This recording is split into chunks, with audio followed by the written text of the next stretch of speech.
ஒரு வாலிபன் ரொம்ப கவலையோட அவனோட அமைதியான கிராமத்துல நடந்து போயிட்டு இருந்தான். அவனுக்கு தீராத பிரச்சனைகள் நிறைய இருந்துச்சு. அதுக்கு ஒரு வழி கேட்கலாம கிராமத்து முனையில இருந்தது ஒரு பெரியவரை பார்க்க போனான்.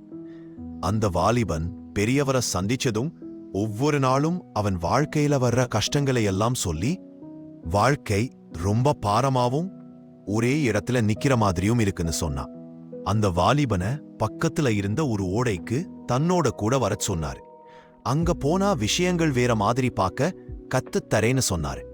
அவங்க ஓடிக்கிட்டு இருந்த ஓடைக்கு போனதும் பெரியவ தண்ணியில இருந்த பாறாங்கர்களை காட்டினாரு. தண்ணி எப்படி அந்த கற்களுக்கு மேலையும் அதை சுத்தியும் போகுதுன்னு அந்த வாலிபனை கவனிக்க சொன்னாரு. பாத்தியா, இந்த ஓடை எப்படி கற்களுக்காக நிக்காம போகுதுன்னு? இப்படி போகும். அது தனக்கு ஏத்த மாதிரி வளைஞ்சு நெளிஞ்சிச்சு, தடைகளை சுத்தி எப்படியாவது முன்னாடி போயிட்டே இருக்கு. இத கேட்டதும் வாலிபனுக்கு புரிஞ்சிருச்சு. அவன் முகமும் தெளிவாச்சு. வாழ்க்கையில முன்னாடி போகணும்னா இந்த ஓடைய போல தடைகளை சுத்தி போக கத்துக்கணும். அவன் பெரியவருக்கு நன்றி சொல்லிட்டு மனசு லேசான மாதிரியும் ஒரு புது நம்பிக்கையோடையும் கிளம்பினான்.